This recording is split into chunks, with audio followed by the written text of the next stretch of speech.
In this episode, we talk about the truth behind the myth that there lies a secret chamber in the Ratan Bhandar of the Jagannath Temple in Puri. We also talk about a major fire that broke out at the Indian Oil Corporation refinery in Vadodara. But first, we talk about the Ayushman Bharat Scheme being opened up for every elderly person above the age of 70. Hi, I am Niharika Nanda, and you are listening to Three Things, the Indian Express news show. Recently, the expanded version of the Ayushman Bharat Pradhan Mantri Jan Arogya Yojana was launched. As per this expanded version, the scheme extends to every elderly person above the age of 70. So, Ayushman Bharat scheme, which is the health insurance scheme meant for the poor 40% of the country, was recently expanded to everybody over the age of 70 years. That's Indian Express's Anonna Dutt. The expanded scheme was launched by the PM in the last week of October. So, the enrollment has happened for just over a week right now. In this segment, Anonna informs us about the details of this expanded version of the scheme. Why was it expanded in the first place? How is it being adopted by the elderly? And more. Anonna, can you tell us how many people above the age of 70 have registered for the scheme?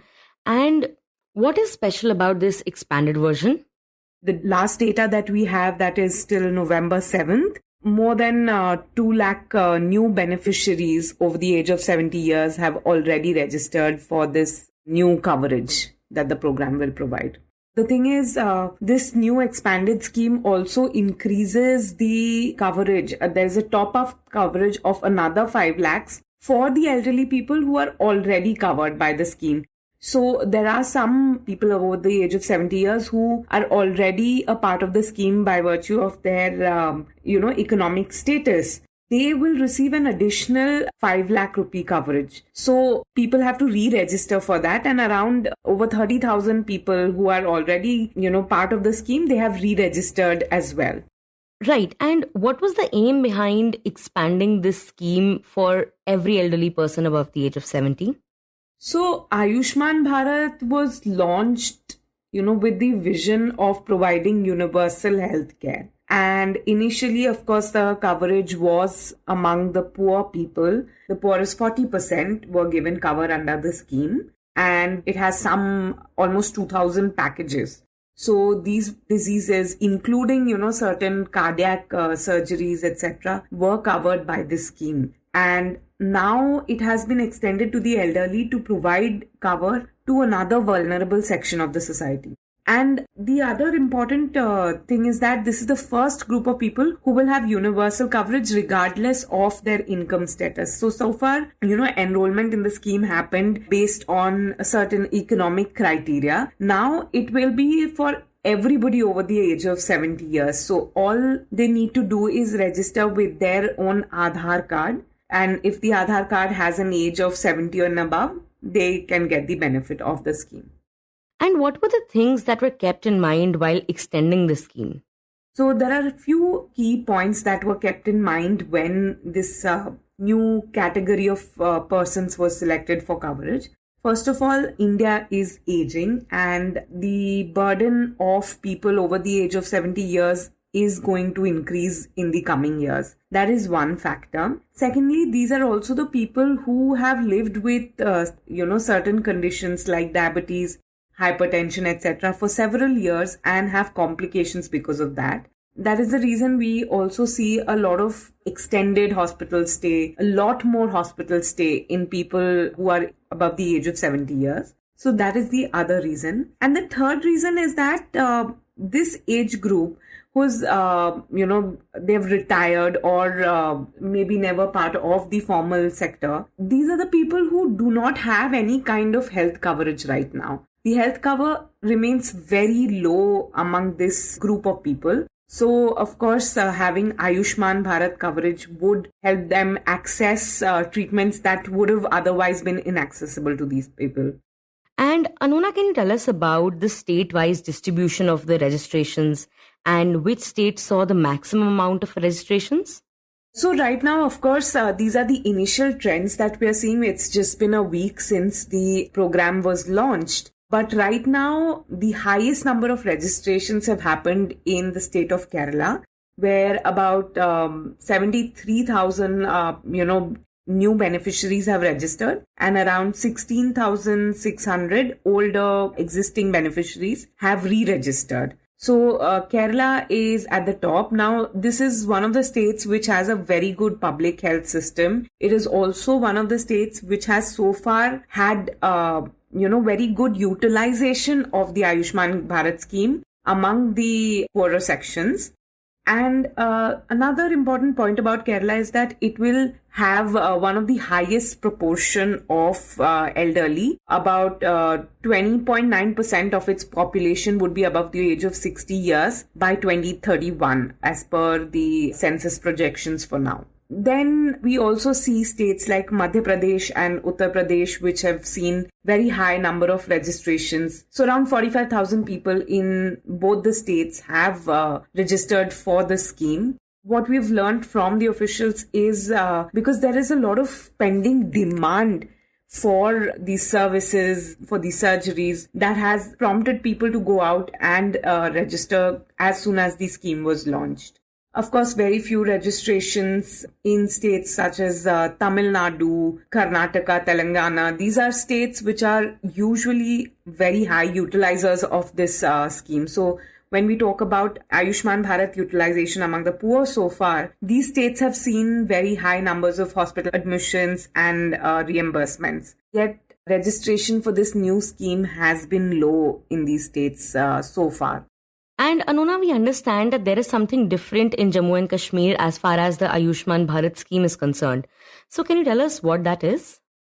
We've also spoken to, states like Jammu and Kashmir, which already had implemented a universal coverage. That means everybody in the state was covered under Ayushman Bharat. So that was actually additional financial implication for the state. So the center pays premium only for the 40% of the people. But the state government, of course, decided to expand the scheme to all its citizens. And now Jammu and Kashmir will start receiving a portion of the premium that they were paying for people above the age of 70 years from the central government as well. So they have actually welcomed this move. The registrations haven't been very high there, but that could be because people are already registered in the scheme.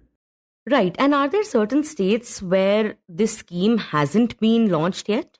So, of course, the scheme is not available to the people of Delhi and West Bengal. These are the two states that have stayed away from the Ayushman Bharat scheme itself. And this was pointed out by the Prime Minister as well while he was launching the expanded scheme. He actually said, I won't be able to serve the people, the elderly of Delhi and West Bengal, because the states have stayed away from this scheme. Other than that, right now, the expanded scheme is also yet to be launched in Maharashtra and Jharkhand, both of which are going into assembly elections soon. So a model code of conduct is in place. Of course, the states are working on it, and once, additional budget and approvals come from the state government, it will be launched after the election. And Anonna, we understand that this scheme has now become much more widespread than it was originally. So what kind of funds have been allocated for the same? So the expanded scheme essentially has the similar coverages. Basically, all the diseases and packages that were covered under the initial Ayushman Bharat, and there is a list of these procedures that the centers have. It's the same for the expanded scheme as well. The center is planning to include a few more, packages for geriatric population. But the financial implication so far is about 3,000 crores from the center, which will basically cover the premiums right now for 1.5 years. So half of this year and the next financial year. But of course, as the, demand goes up, the funds will be revised. Next, we explore a major myth related to the Jagannath Temple in Puri. The Jagannath Temple in Puri is one of the most revered shrines in the country. But there has been a major myth surrounding the temple, according to which there is a secret chamber in the treasure trove of the temple. After nearly 5 decades of the Ratan Bhandar or the treasure trove remaining locked, it was finally opened up this year to clarify whether or not there was a secret chamber inside it. In order to find out the truth, a technical survey was carried out by the senior scientists of the Archaeological Survey of India and the National Geophysical Research Institute (NGRI) in mid-September. To learn more about this myth, the survey, how it was conducted, and what the final result was, we have Indian Express's Sujit Bisoyi joining us. Sujit, can you begin by telling us about this myth according to which there is a secret chamber in the Jagannath Temple? Niharika, as you know, there are several myths about Puri Jagannath Temple, which is a 12th century shrine. And one among them is about existence of a secret tunnel or secret chamber inside the Ratna Bhandar, which is the treasury trove of the temple, and where God's valuables and jewels are being kept actually. So before going to answer your questions, let me please explain about the Ratna Bhandar. There are two chambers actually. One is outer and one is the inner chamber. And the outer chamber is generally opened throughout the years to fetch the ornaments for Lord's various rituals. But the inner chamber was last opened in 1978. And there were these myths about existence of a secret chamber was related to the inner chamber only. As you know, the erstwhile kings of Puri who used to safeguard this temple, and there were several attacks from the invaders on the temple. So there were rumors that to protect the Lord's jewels and valuables from the invaders, the then kings had built one secret chamber and secret tunnel inside the inner treasury of the temple, because the treasury was closed for last 46, almost 5 decades. And, when the treasury was last opened in 78, the technology was not that advanced to establish the fact whether there was such a hidden chamber or treasury. So the myth about the secret tunnel continued to persist. Right. And Sujit, this myth was related to the Jagannath Temple. The devotees' expectations were attached to it, which made the whole matter very sensitive. So how did the government take this decision to open the Ratan Bhandar finally, and how was the situation handled? See, initially when as such this Ratna Bhandar issue, because this is connected to Lord's jewels and valuable, this is a very, very sensitive matter. So no government, in fact, previous BJD government had made an attempt in 2018 following a direction from the Orissa High Court, but they didn't open it. And the last moment they said that the keys were not found. That's why they couldn't open the inner treasury of the Ratna Bhandar. And the safety of Ratna Bhandar was one of the biggest political issue during the 2024 general election.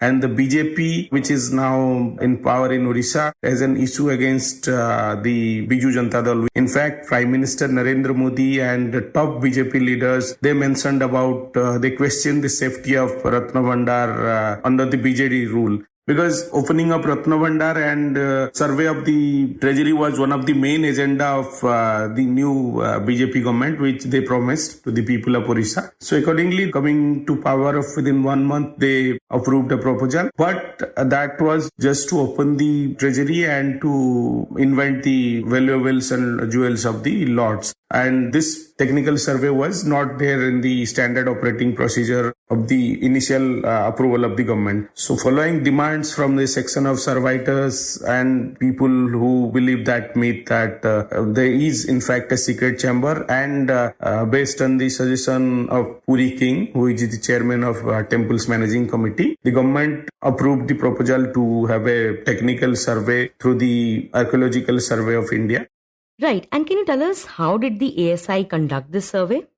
In fact, Puri's current royal, we can see Gajapati Divya Singha Dev, who is also the chairman of the managing committee of this 12th century shrine. So Dev was part of a delegation that went inside the Ratna Bhandar when it was opened this year in July after 46 years. So after coming out of the Ratna Bhandar, the Puri king, in fact, he openly informed the media that the ASI will clear the air by surveying it through sophisticated technology. The ASI, they formed a 17-member team and comprising the experts from National Geophysical Research Institute, ASI and other experts. So first they carried out doing the laser scanning and physical survey of the inner tragedy on 18th of September. So that was going on for around 3 hours, and after that they recommended for a ground penetrating radar survey. That was basically to assess whether there is a layer, whether there is a structure below the surface.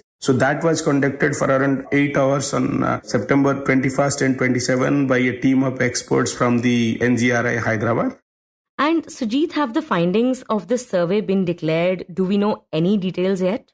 Though they are yet to submit their final report, but they gathered the data and they are analyzing now. So the state government is in constant touch with the NGRI and ASI experts. So based on that consultation, Odisha's Law Minister Prithviraj Harichandan said that there is no such secret chamber inside the inner tragedy, and he basically cleared the air, and I think the rumor must be put to rest now. Right. And Sujit, in the beginning, you said that there are multiple myths related to the Jagannath Temple. So can you tell us what these are? As I said, there were several myths related to the shrine of Lord Jagannath. One such myth is that a group of serpents guarding the Ratna Bhandar, and there were hissing sounds emanating from inside the treasury. But all these appeared false and a rumor after the state government team entered inside, and they said they didn't find anything unusual or any of such kinds, presence of reptiles or serpents inside. In fact, the state government deputed a team of snake helpline and a team of doctors, but there was no such things happened when the Ratna Bhandar was opened on July after 46 years.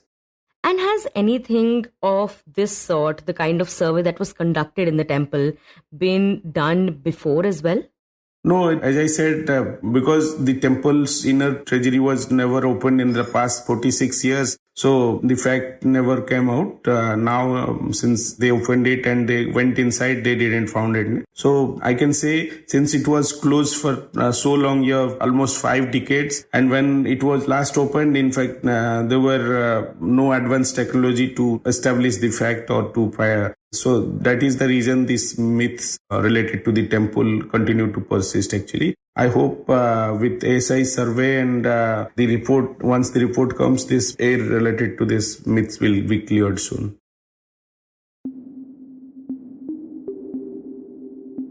And in the end, we talk about a massive fire that broke out in Vadodara. Yesterday, a major fire broke out at the Indian Oil Corporation refinery in Vadodara district's Nandesari town in the afternoon following a blast.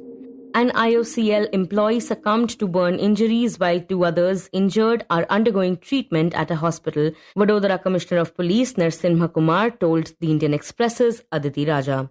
According to the statement from IOCL, the fire broke out at around 3:30 p.m. The statement said, quote, "Today a fire was reported at around 3:30 p.m. in a benzene storage tank at Gujarat refinery. The refinery's emergency response team is actively tackling the situation with firefighting operations currently underway. The adjacent water sprinkler system has been activated to contain the fire and dowsing efforts are ongoing. The cause of the fire is yet to be ascertained." Unquote. Officials added that between 6 p.m. and 8:30 p.m., sounds of 2 more explosions were reported from inside the refinery. Chief Fire Officer at the Vadodara Fire and Emergency Services VEFS, Nikunj Azad, told Aditi that the firefighters were continuously trying to bring the fire under control and cooling process was ongoing. Azad also confirmed that a fire personnel of VEFS had faced minor burn injuries while fighting the flames. He said that the injuries were minor and the officer was continuing on duty and fighting the fire even as they spoke. After 11 fire tenders were rushed to the spot, Vadodara District Collector Bijal Shah said that additional foam fire tenders were summoned from Ankleshwar Industrial Area in Bharuch district to be kept on standby. Shah said, quote, "The teams are trying to contain the fire so that it does not spread. Additional foam fire tenders will arrive from Ankleshwar and remain on standby as the teams will also need to be changed if the firefighting continues overnight. We are taking all the precautions and the evacuations that were needed from within the refinery have been done," So far, the surrounding areas are not facing any danger, but if the need arises, we will initiate evacuations for residents, unquote. Aditi reported that the IOCL officials said that the details of the employees who could have been in the line of danger were being gathered. Foam fire tenders of Vadodara Fire and Emergency Services of the Vadodara Municipal Corporation were also rushed to the spot late yesterday evening. Senior police officials, district collector, as well as teams of industrial disaster response also visited the site. Meanwhile, traffic police personnel as well as DCP Traffic Jyoti Patel rushed to the spot to manage the movement of vehicles and disperse the people from the neighborhoods who had gathered on the roads in panic. You were listening to 3 Things by the Indian Express. Today's show was edited and mixed by Suresh Pawar and produced by me, Niharika Nanda. If you like the show, then do subscribe to us wherever you get your podcasts. You can also recommend the show to someone you think will like it. Share it with a friend or someone in your family. It's the best way for people to get to know about us. You can also tweet us at Express Audio and write to us at podcasts@indianexpress.com.